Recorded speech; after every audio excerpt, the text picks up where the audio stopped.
And welcome everyone to the Pension Fund Committee meeting of the 15th of March. Hope everyone is well. And we'll go straight into the agenda. So I'll take the first item, which is apologies for absence. The only apology I've had, Chair, is from Stephen Jasinski from Hymans. Okay, I've had one, Jeremy, from Councillor Jan Curtis. Okay. So we record that. No others? Okay, great. Disclosures of personal and prejudicial interest. I'll go around in a sec, but I'll start off first.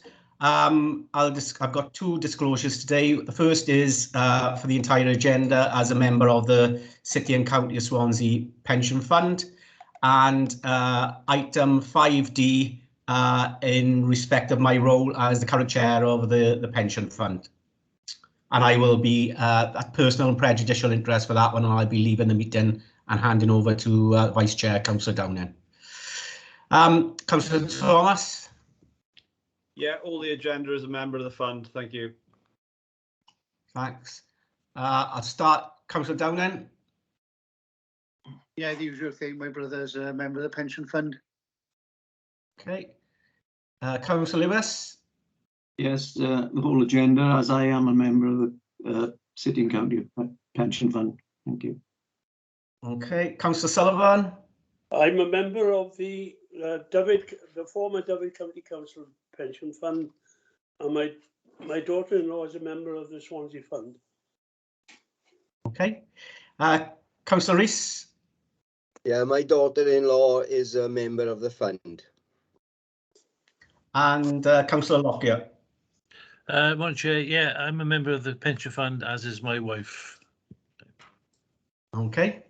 Officers wish to declare? Yeah, thank you, Chair. Member of the pension fund, personal interest. Okay, thanks, Jeremy. Jeff? Same chairman, whole agenda, member of the scheme. Caroline? I'm a member of the LGPS. Okay, and Karen? Whole agenda, a member of the fund. Thank you. Excellent, thank you for that. And if we could fill out the forms and make sure those have sent over to Jeremy as soon as possible after the meeting. Thanks very much.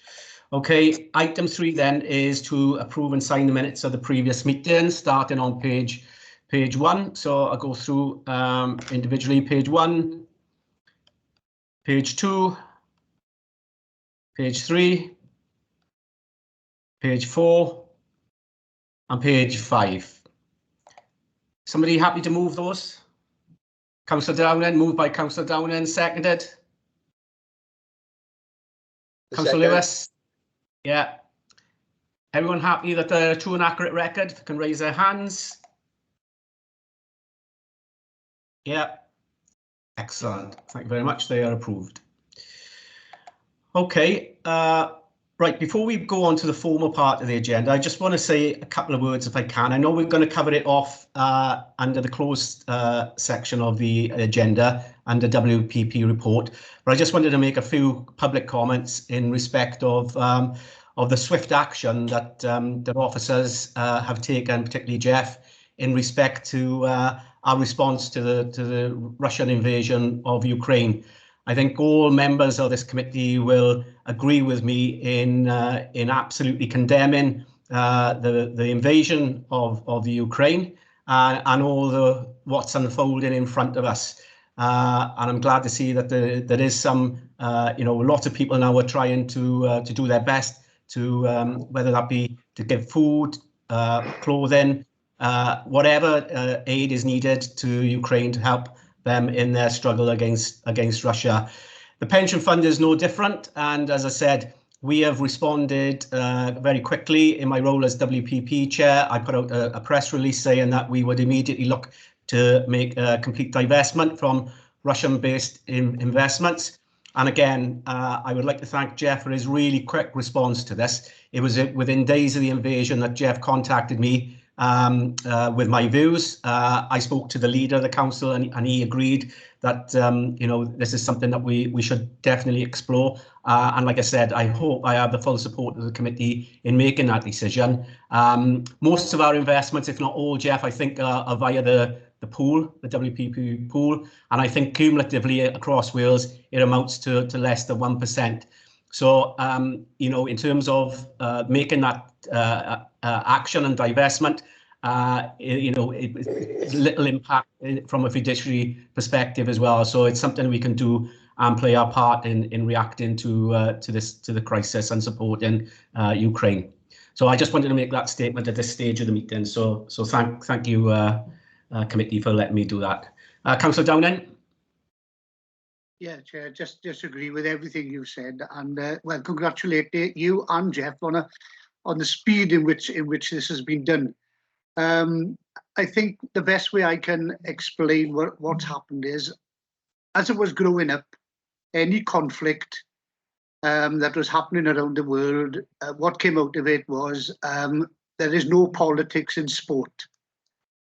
Well, this has showed there is, because everywhere in sport have come out to condemn what's happened in Ukraine, and I think that, you know, this has got to be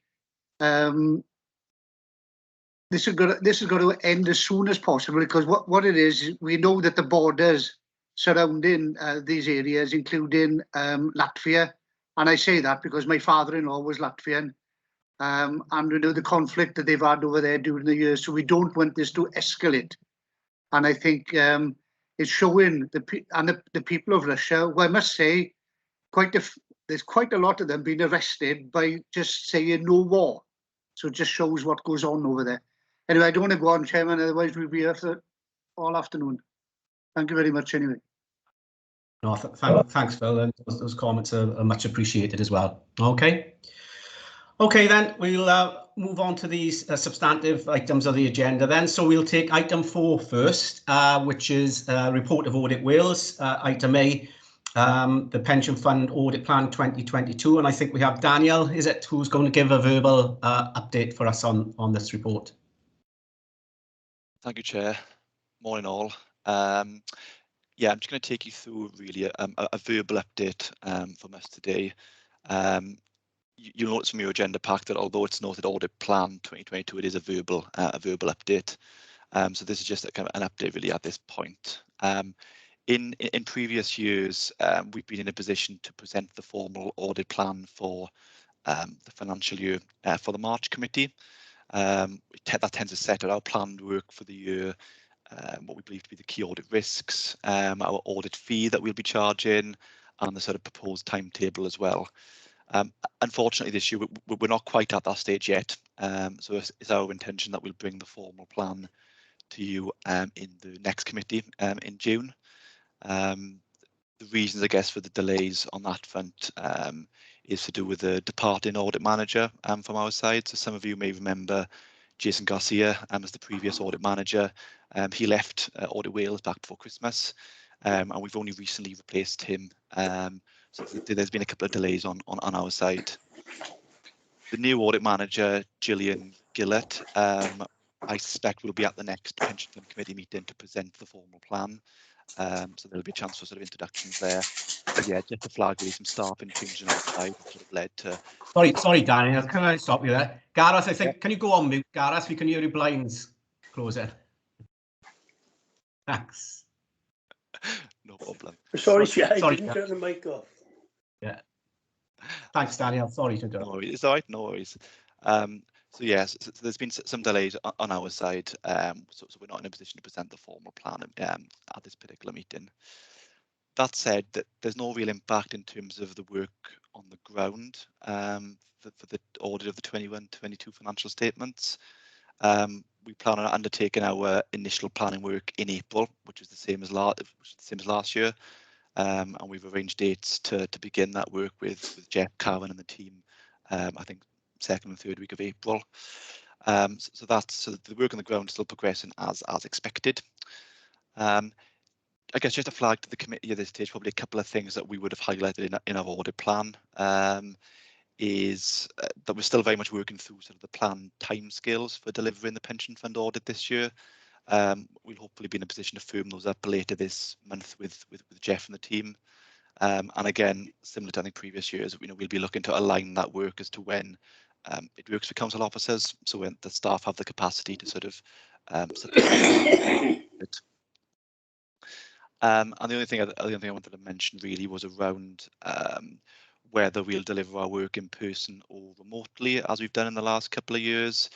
This is not something that we've yet discussed with Jeff and the team, and I think it's still probably a little bit up in the air, depending on, I guess, the authority and our approach to actually working in person and working in the office. So if we are in a position where we need to deliver the audit remotely, then we have a track record of doing that over the last couple of years. But I think at the same time, there is real value in meeting and seeing people in the flesh. So that's something that we probably keep in view as to how we'll deliver that work later in the year. But yeah, those are the only things I wanted to highlight at this stage. Apologies again that I guess that we aren't able to present our formal plan at this committee, but yeah, happy to take any comments or questions that anyone has. Thanks. Okay, thanks, Daniel. Any questions for Daniel at this stage? No? Okay. Jeff? Thanks, Chairman. Just a quick one, Dan. I know the last couple of audit cycles have presented their challenges, and obviously at balance sheet date, there's always been an excellent risk existing at that point in time. Do you foresee any similar issue for 31st of March 2022, or will it be plain sailing for you this year, Dan, in respect of audit? Because obviously the last couple of audits, there's always been an overshadowing risk, which has coloured your approach and how you were looking to undertake your audit of the pension fund. I think I guess you're probably referring there, Jeff, to the valuation of investments that perhaps are not at the 31st of March or at the balance sheet reporting date. I think last year I think we were in a position to rely on the valuations that were provided, I think, at the end of December, I believe, from memory. Obviously, it's our role to assess the veracity of the estimates and to ensure that they are appropriate to I guess, as they've been reported at the 31st of March. So we'll continue to do that this year. I think from memory, I think last year it was, I wouldn't perhaps use the term sort of plain sailing, but I think last year we were probably more on the same page, I guess, in terms of expectations, as opposed to perhaps in previous years when that wasn't necessarily the case. But sort of happy to have discussions with yourself now, probably through our planning processes in April, to make sure that we are comfortable, I guess, with your accounting treatments and reliance on estimates there as well. So yeah, I hope that covers that off.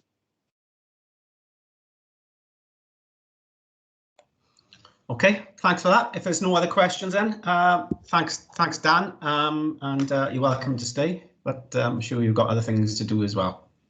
I'll hang about if that's okay. Thanks. Oh yeah, feel free. Yeah. Okay. We move on to item 5 then, which is the reports of the Section 151 officer. And we start with item A, which is the City and County Swansea Pension Fund Business Plan 2022-23 on page 6. Jeff?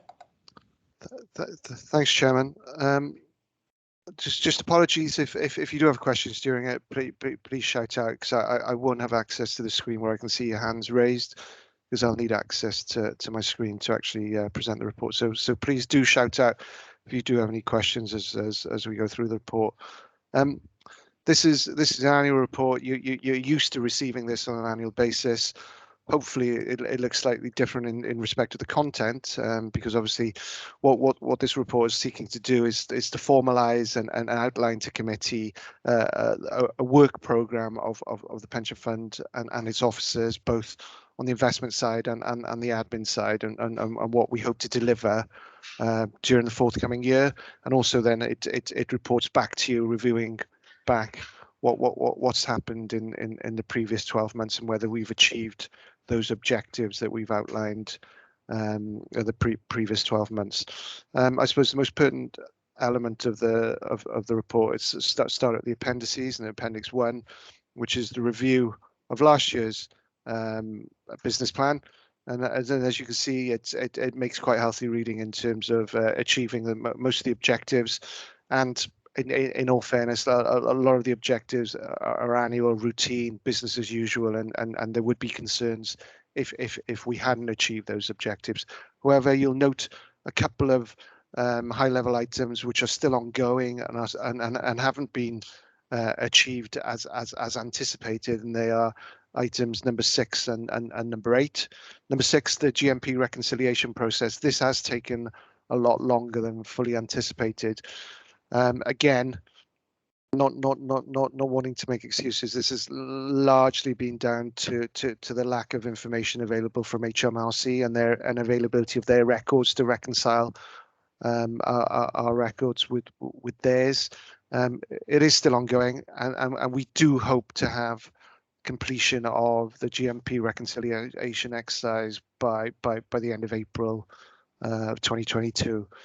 As far as the McLeod remedy was concerned, we were waiting for the final regulations to be issued by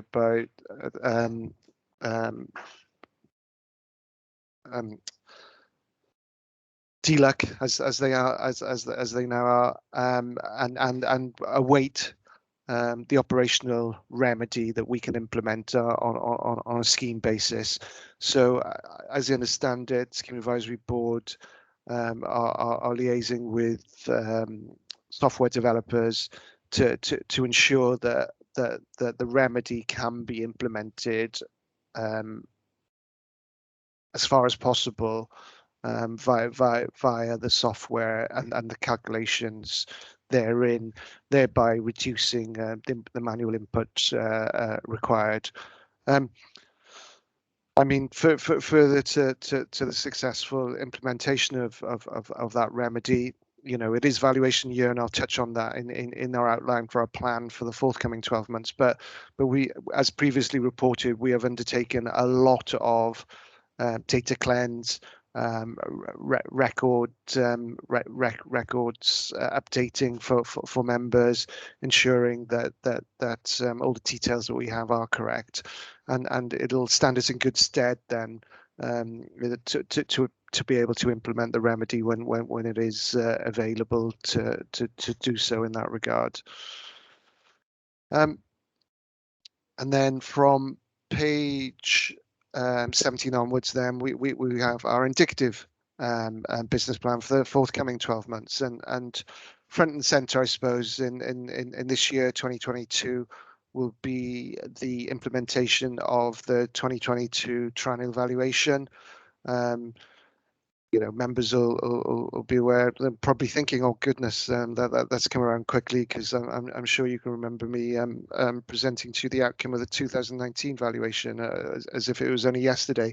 But it has come around again, and it's important because the results of the valuation outline and determine the contribution rates that all our employers are required by law to pay into the pension scheme in respect of their membership.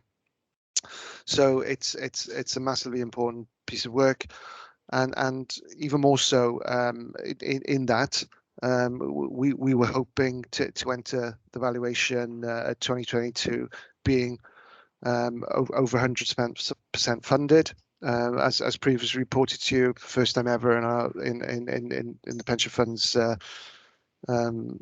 history, it was over 100% funded during the last 12 months, and later on in the agenda that there is a funding update as at 31st of December 2021, where it shows that the fund is approximately 110% funded.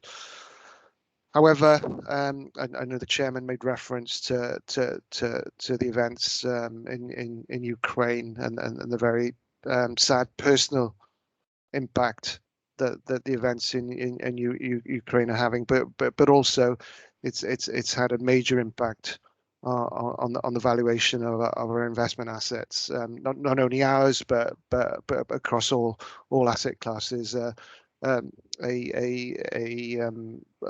war conflict of that size and nature is bound to have repercussions and cause alarm on financial markets, and the resulting valuations reflect that alarm. We've had meetings with our actuary, and we monitor valuations on an almost daily basis now, as we count down to the 31st of March, because that's how blunt the valuation exercise is. It crystallizes on the 31st of March, whatever the valuation of your assets is at that date. Those are the numbers that the actuary will punch into his counting machine to calculate the contribution rates going forward. So it's vitally important that the valuation of our assets are as high as they can be. And as we speak, with the following wind, hopefully we should be entering into the valuation cycle still being over 100% funded. And again, we'll allude to this later on when we get to the appropriate item on the agenda. Some of the actions taken by the committee earlier on in terms of taking out equity protection, downside protection, portfolio that we did a couple of years ago. I mean, none of us could have foreseen, the crisis in Ukraine. However, it was for the very reason, like a Ukrainian-Russian conflict, that we did take out that equity protection, and it has stood us in good stead. And in these 3 months whereby we've seen equities devalued by about 10% in the last two and a half months. So that equity protection on that element of the portfolio has mitigated those losses to about 5-6%. So the decisions taken by committee previously have definitely stood us in good stead in this period, and we'll hear later on from Russell to give you the nuts and bolts of how that portfolio has actually performed at this time of stress. Also, in the business plan, we can see again another momentous decision and commitment that the committee made at its November meeting at item 20, whereby the next 12 months we'll develop our roadmap to net zero. The committee made that commitment that we will aspire to achieve net zero for the net portfolio by 2037. And in the next 12 months, myself, working alongside our investment consultants, will come up with proposals for committee to consider of how we get there, and that's an important element of the work plan and the business plan going forward as well, alongside, as I say, usual business as usual items on there that you're used to seeing. At Appendix 2 of the business plan, we have our required risk register.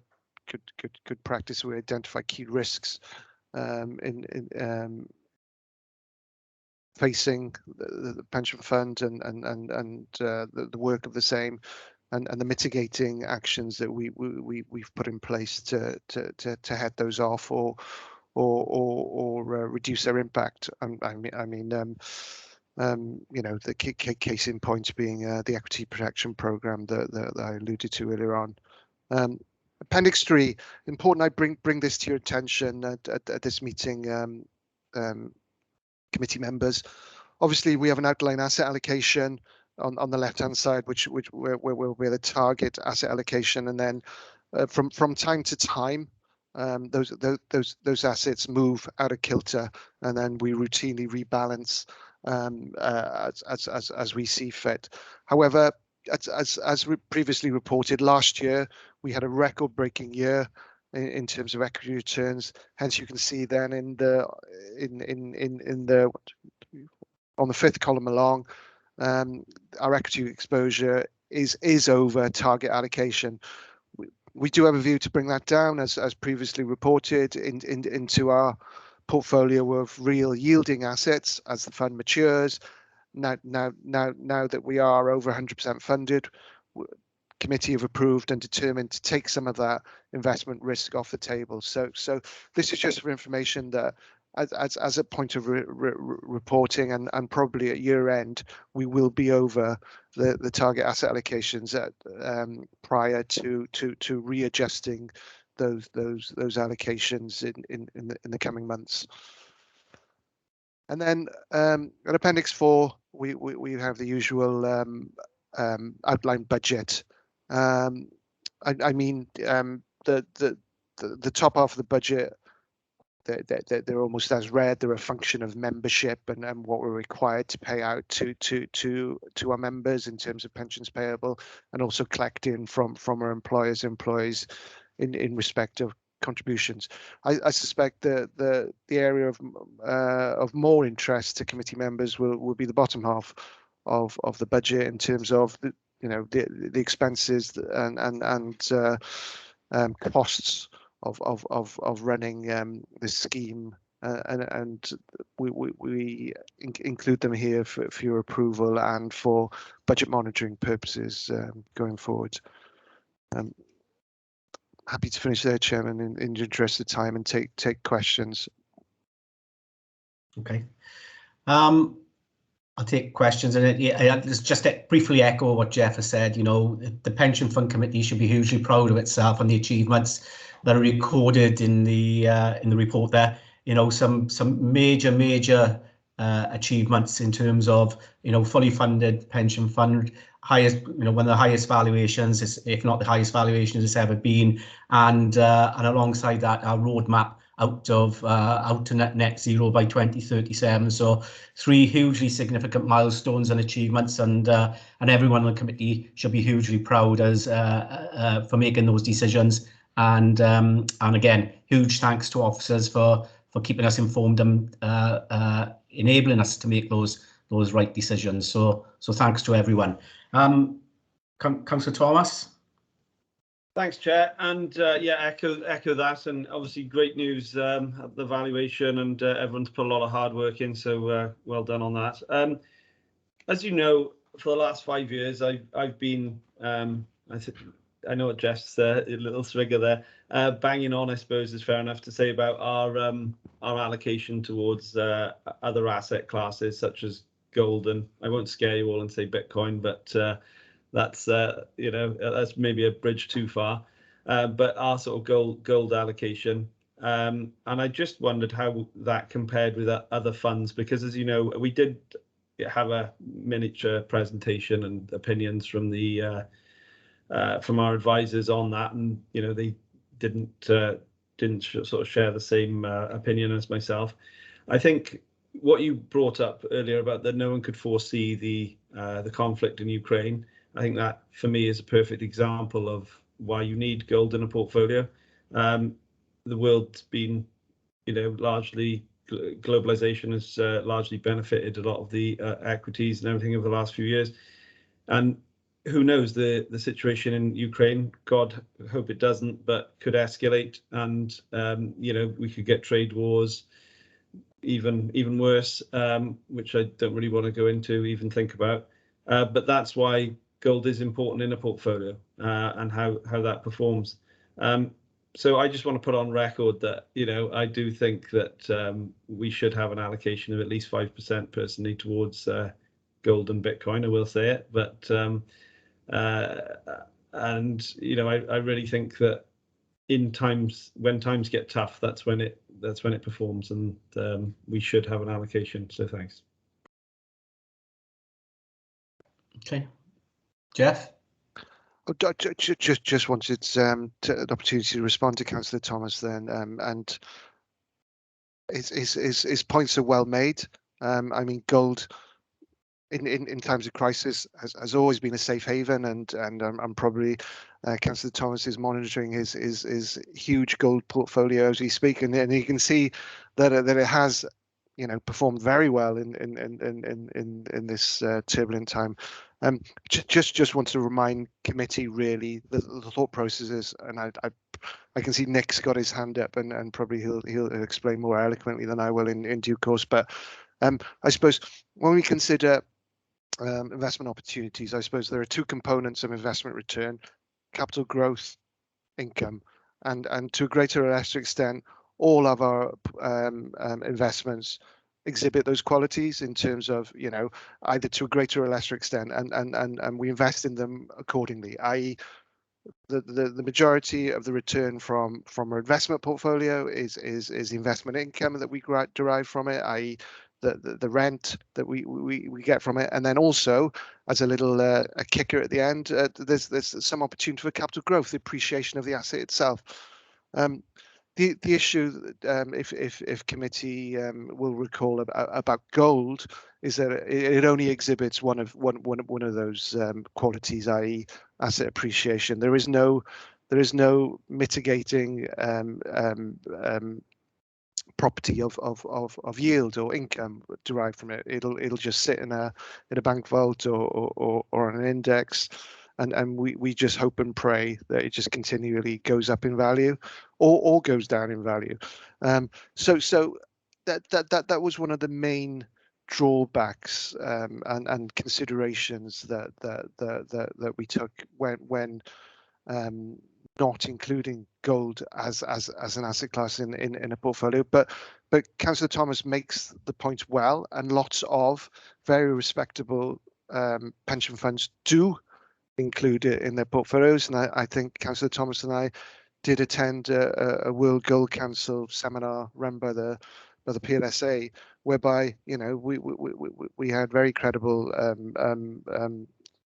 institutional pension funds espousing the virtues of gold within the investment portfolio, and it's something I suppose the committee are at liberty to revisit should they show wish. But Nick I'm sure can bring us up to date on where we are as gold as an asset class. I think Jeff has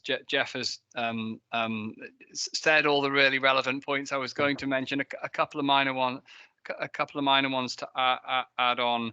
I think some of the problem with gold as an investment for a pension fund and institutional investors such as us, who are investing in stuff and holding it for the very long term, is that the gold price can be very volatile, and it feels like there will be times where you want to sell at the top, let's say. And I don't think we should be sort of set up for taking more sort of slightly tactical views or looking to capture value on those. If we wanted to appoint a fund manager to do that in a sort of diversified portfolio, then I think that's a bit more appropriate than having a standalone gold investment.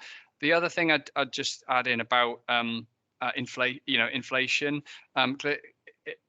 which has caused part of the rise in the gold price, as well as broader economic concerns to do with Russia and Ukraine, is that studies show that in the long run, equities and other sort of growth investments perform well in higher inflation environments. I'm not talking about the last month or the next month and how inflation might spike. Equities don't sort of respond in a good way to short-term moves in inflation. But if inflation is going to sort of run higher for longer, for the next decade, let's say in the UK it's going to run at 4% or so, then generally equity markets perform better than average or stronger in those environments. So our growth portfolio gives us some protection if inflation becomes sort of embedded and persists in the long run, but not so much in the short run. And I guess that's sort of one of the protections that a gold investment would give you.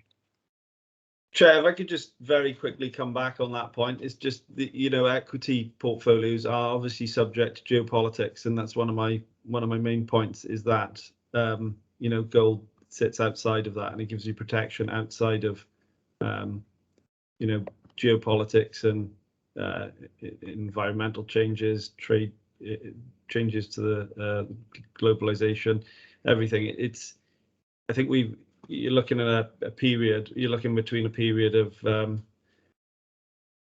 global harmony, really, when it comes to globalization, when it comes to the comparison between equities and gold. And a lot of companies are adding Bitcoin to their portfolios as well, and I do think that, you know, it's going to be a hard sell for you lot to jump on the Bitcoin bandwagon, but it is something that I think we should certainly look into for the future.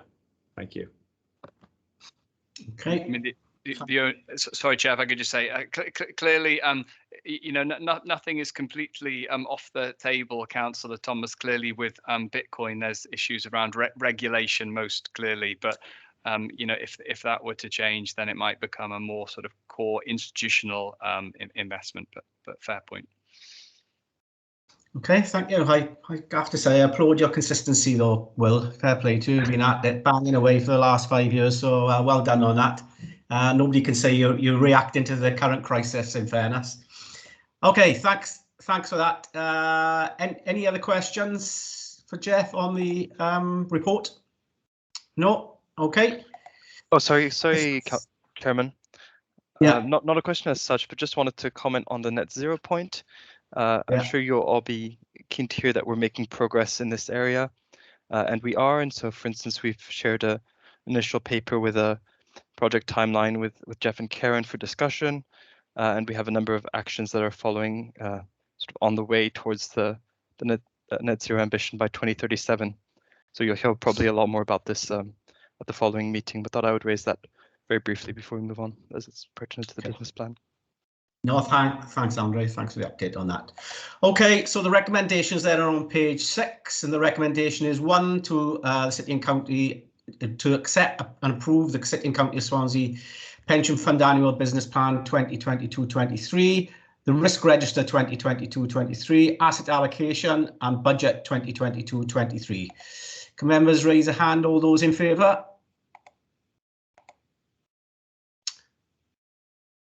I think I can see everyone. Yeah, so that's unanimous. Thanks everyone. Thanks, Jeff, for the report.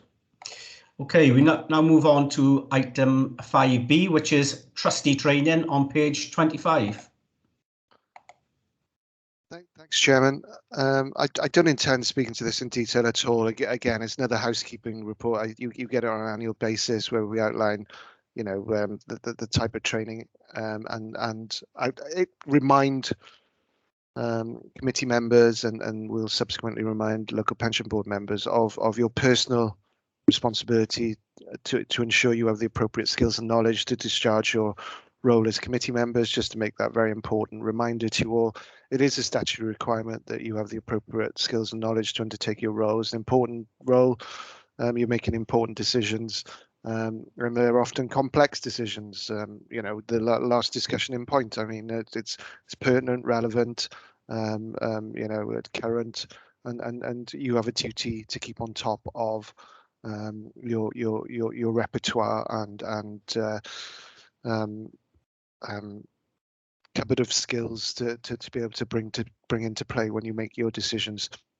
We try and assist in that, in identifying the training for you, in having a training budget to assist in paying for you to go on training, and also now in concert with our appointed investment consultants and with WPP, because I know lots of you have been very active and engaged in undertaking the WPP training that's been put on during the last 12 months as well. So it's almost a three-pronged attack really on how to address your training needs.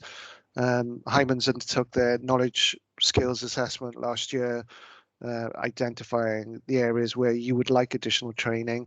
And I suppose we'll kick those off in earnest now, because one of them was training for the valuation again, and in readiness for the results for 2022. That training will be undertaken shortly. But yeah, nothing further to add, Chairman. It's just a report to bring to your attention that the training plan is approved. Okay, thanks, Jeff. Any questions for Jeff on this one? No? Okay. So the recommendation is on page 25 then. The assessment and outline training plan in 3.7, 3.8 and 3.9 be approved, and further opportunities which are identified during the year be delegated to the Deputy Section 151 officer for approval. All those in favour, please raise your hand. Yeah. Can see everyone. That's unanimous again. Okay, thanks for that. Okay, item 5C is the breaches report on page 32. This is just for information though, Jeff? Just for information, Chairman, I'd ask you to note the breaches. If I could just beg your indulgence, Chairman. Again, it's a housekeeping report. You're used to receiving it. However, this month, as you'll see on page 59, we do have more than the one usual breach in terms of late contributions. For whatever reason, I don't know whether it was because it was Christmas or year end or whatever, but we do have an increased number of contributors who remitted their contributions late, and Karen has very kindly outlined in more detail as an appendix to the appendix on page 59 of your pack the details of the inverted commas offenders. As you can see, the first one, it's like 4 days late. The second one, less than a month. So they're all within the realms of acceptableness, and the amounts we were talking about are very small. The one which is more material from the Housing Association, it was a one-off, and the reason being that they had new staff in place, didn't realise the importance of adhering to those timescales, etc. And again, it was less than a month late. So there are mitigating reasons why in each instance. And so hopefully they won't be recurring.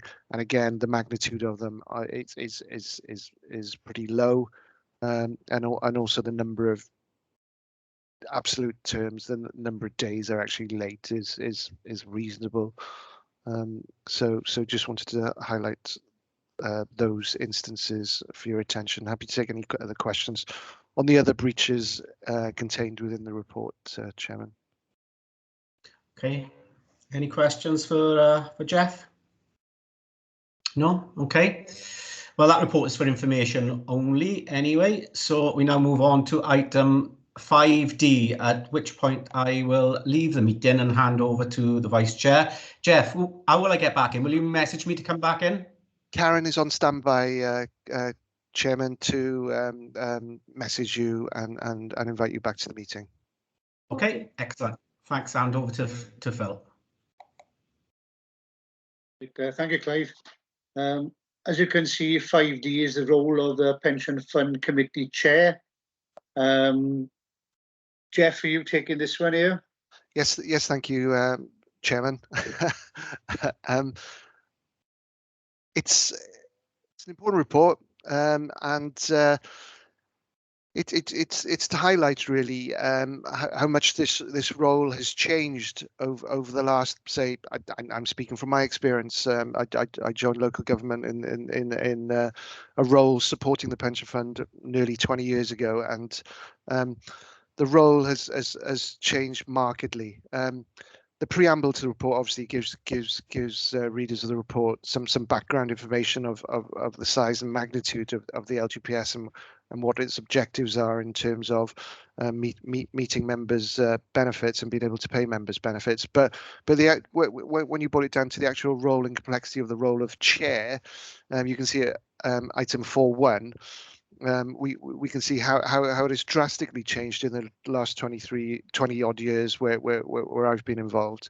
Notwithstanding the asset values during that time have grown from just over £500 million to almost 3 billion now.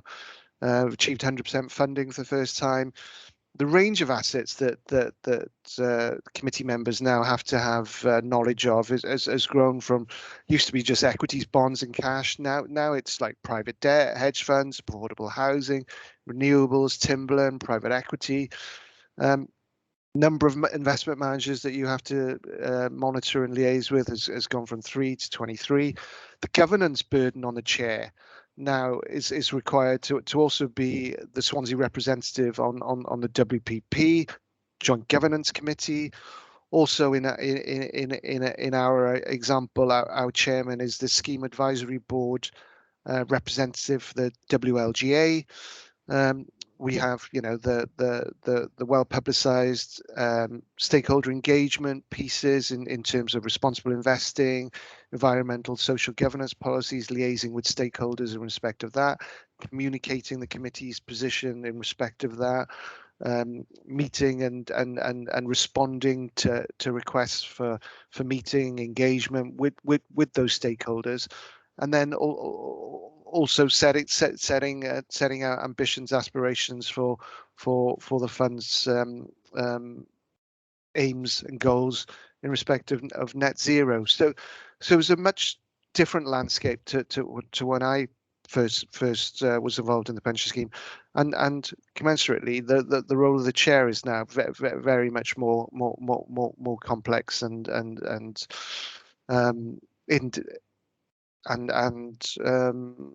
demanding of the post holder. Currently, the role of pension fund chairman in Swansea does not attract a senior salary as outlined by the IDRPW for Wales. A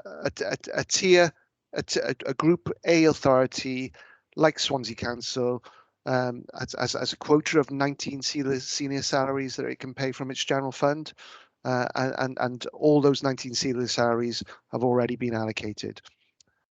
Swansea Council is a small number of councils in Wales that also have housing and pension fund responsibilities. Some or more have one or the other, but I think there's only 3, I think, in the whole of Wales that have 2, have housing and pension fund. Of the 8 pension fund authorities in Wales, Swansea are the only pension fund that does not currently pay a senior salary to the chair of the pension fund committee. And in 5.4, we can see the arrangements in the other 7 authorities. So in short, the recommendation in the report asks for committee to note and have due regard to the increased breadth and scope and complexity of the role of chair of the pension fund committee, but also it recommends bringing the chair of the City and County Swansea Pension Fund Committee into line with the other 7 WPP authorities and pay the equivalent of a senior salary for a committee chair to the pension fund committee chair.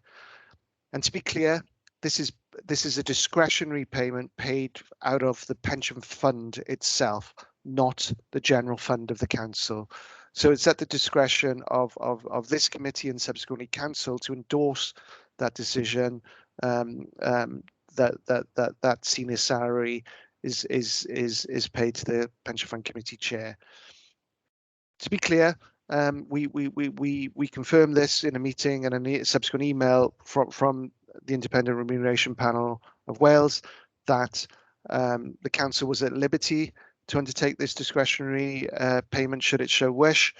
However, we thought, although it isn't strictly speaking an IPRW payment, we felt it appropriate that for quantum and any subsequent increases on a year on year for inflation, etc., that the payment shall mirror that scheme.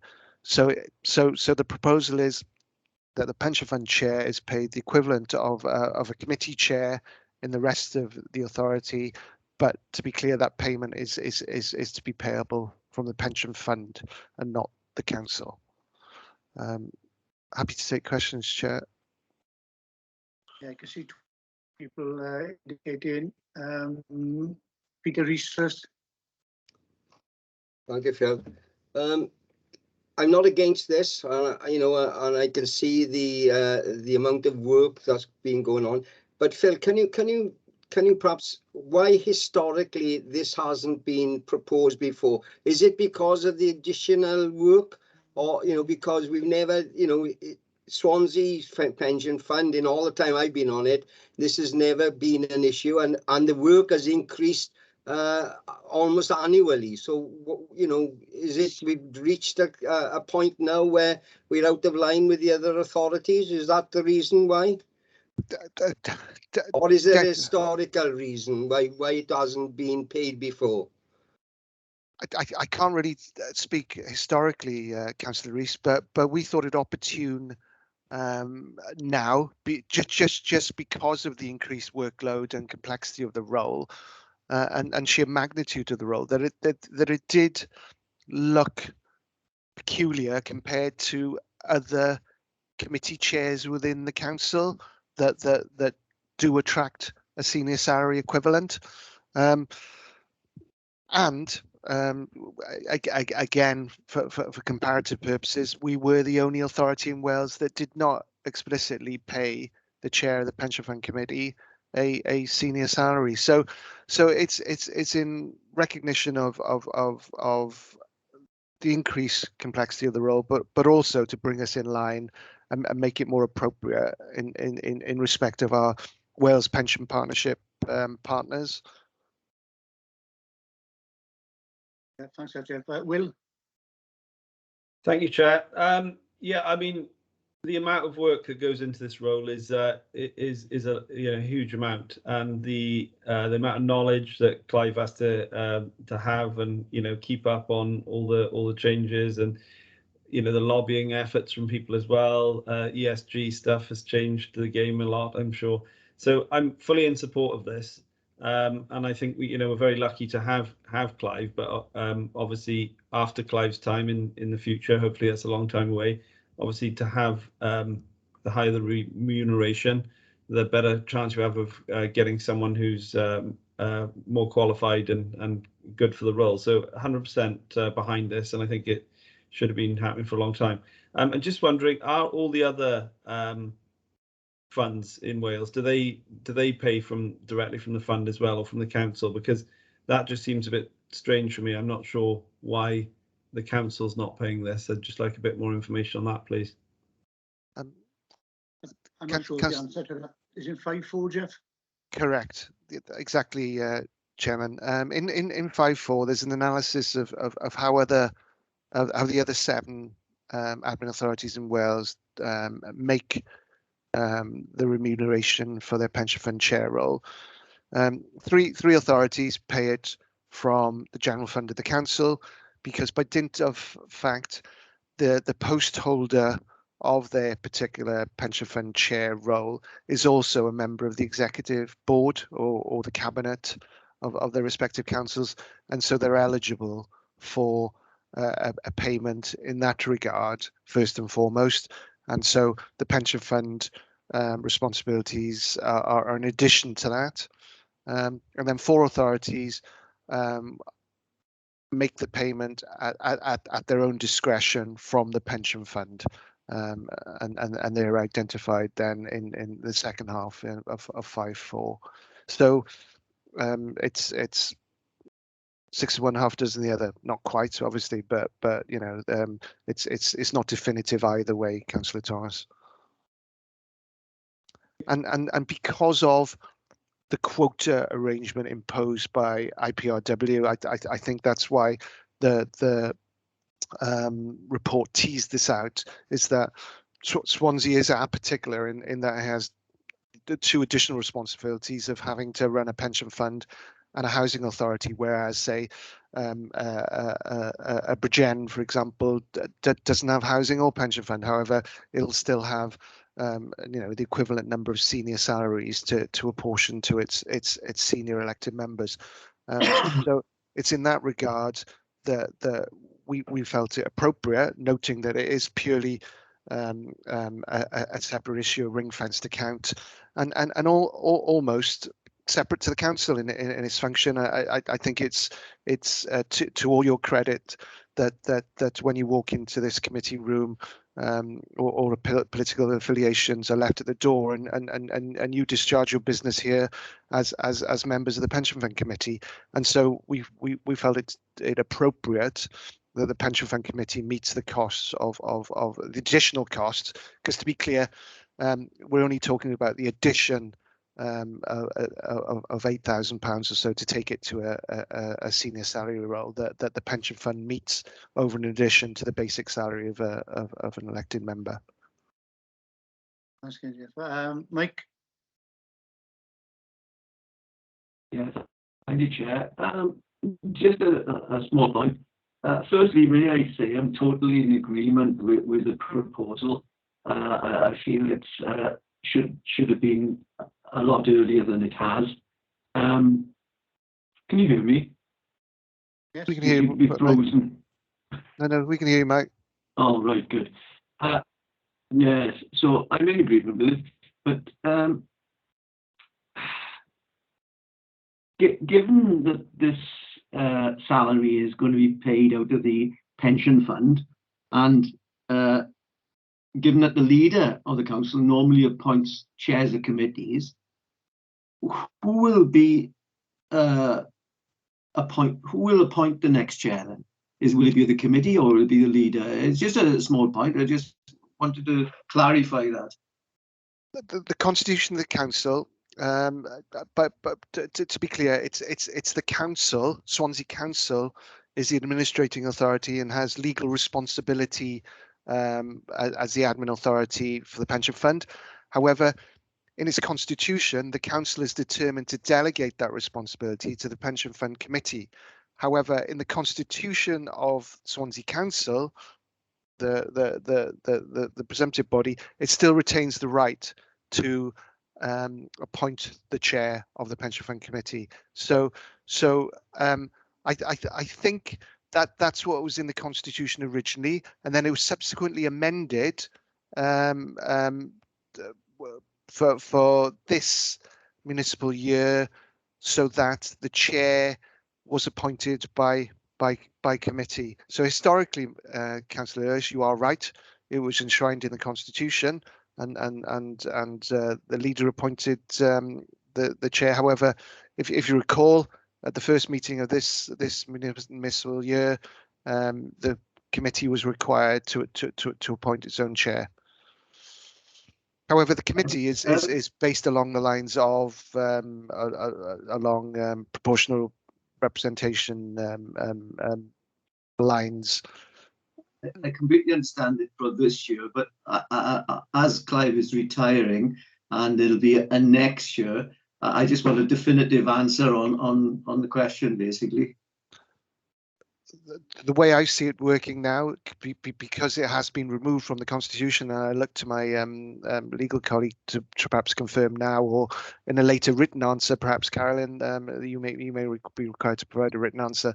But my understanding, Councillor Lewis, is that because we have amended the constitution, because as I say, historically it was enshrined in the constitution how the chair was to be appointed. I think the custom and practice now is that the committee would appoint the chair prior to the municipal year. Thank you. I was going to ask a similar question along those lines, because this was changed in council, like I said, at the beginning of this year. Correct. Because previously, to answer one of the other questions, the chair of pension was a delegated to the cabinet member for finance. So that cabinet member would have been on a special responsibility. You could only claim one special responsibility, and that's when it changed. So the question I was going to ask is would this have to then come back to the new pension fund, or if we agreed it today, whether that would be then set in stone, as it were? The recommendation formally, Chairman, is to recommend proposing this and taking it forward to council for formal adoption and approval. Because as I say, legally, it's the council who has responsibility for the pension fund, and they've delegated that responsibility to the committee. However, in this instance, because of the issue in point, i.e. payment for a senior salary for the committee chair, it was deemed appropriate that council as a whole undertake that final decision. So to answer your question, Councillor Downing, and perhaps allay your fears, it is due to go to council on Thursday for their consideration. Should you approve the recommendation to put it forward for their consideration. Thank you, Jeff. Mike, you still got your hand up. Do you want to come back or anything? Sorry, Chair. Legacy. Right. If there are no more questions, the recommendation is on page 60, I think. So, well, do we all agree? Put your hands up or shout something else out.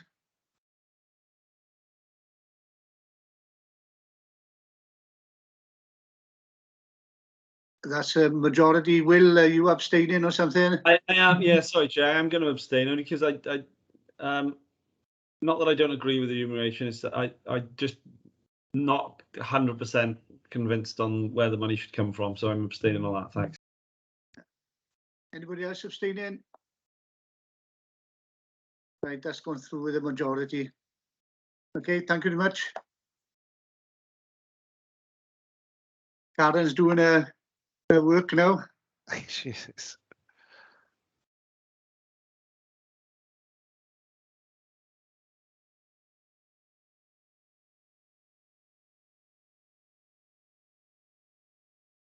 Okay, I've called him back in.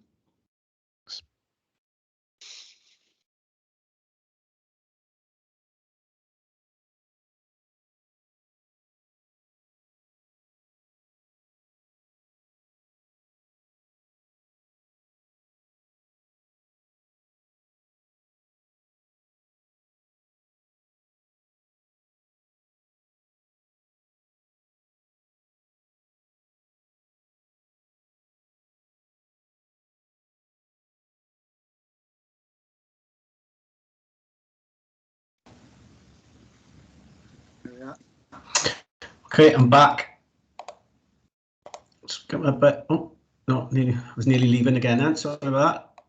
Let's get my bearings and my papers. Okay, then. So we're now on item 6, which is exclusion of the public. Would somebody like to move that we exclude the public? Mike, seconded by Will.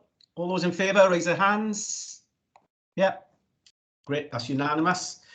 Chair, can I ask you to do the necessary? Yeah, thank you, Chair. Bear with me. And the